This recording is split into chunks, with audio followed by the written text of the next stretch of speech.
Aspirant welcome back again. आज हमारा topic है गवर्नर जनरल और वाइसराय। ये ऐसा टॉपिक है ना, ये मोस्ट कंफ्यूजिंग टॉपिक है। इसमें स्टूडेंट बहुत ज़्यादा कंफ्यूज होते हैं कि ये गवर्नर, फिर गवर्नर जनरल और फिर ये वाइसराय, ये पूरे तरह से कंफ्यूजिंग हो जाते हैं। तो आज मेरे पास ना ऐसा ज़बरदस्त ट्रिक है जिससे आप ये अब कभी नहीं भूलोगे। तो वो ट्रिक क्या है? ट्रिक है रॉबर्ट है विलियम के मौसी।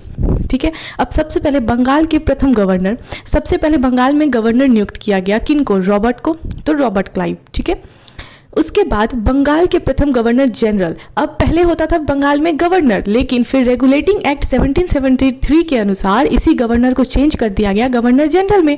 तो अब बंगाल के प्रथम गवर्नर जनरल कौन हो गए? हेसे वेरेन हेस्टिंग। उसके बाद यही बंगाल का जो गवर्नर जनरल है, इसको चार्टर एक्ट के थ्रू बदल दिया गया भारत का प्रथम गवर्नर जनरल में। मतलब अब बंगाल के गवर्नर जनरल नहीं, अब भारत का गवर्नर जनरल से हम जानेंगे।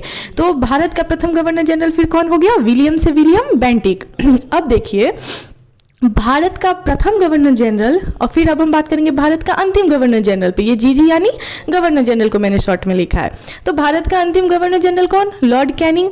लेकिन अब आप देखिए कि भारत सरकार अधिनियम 1858 के द्वारा इसी गवर्नर जनरल को बदल दिया गया वाइसराय में। तो ये जो भारत का अंतिम गवर्नर जनरल है, यही हो गए भारत के प्रथम वाइसराय, यानी कि लॉर्ड कैनिंग। कैसे? Lord Canning. अब ये तो बात होगी स्वतंत्रता से पहले की। अब बात है स्वतंत्र भारत का प्रथम गवर्नर जनरल कौन? तो वो हो गया लॉर्ड माउंटबेटन, मौसे माउंटबेटन। और फिर स्वतंत्र भारत का प्रथम और अंतिम भारतीय गवर्नर जनरल, यहाँ पे नोटिस कीजिए भारतीय, अभी तक सब ब्रिटेन के बन रहे थे। तो भारतीय गवर्नर जनरल कौन? तो सी राजगोपालाचारी। तो आपको ये ट्रिक कैसी लगी कमेंट में जरूर बताइएगा। एंड अगर आपको ऐसे ही और ट्रिक चाहिए तो चैनल को सब्सक्राइब कीजिए।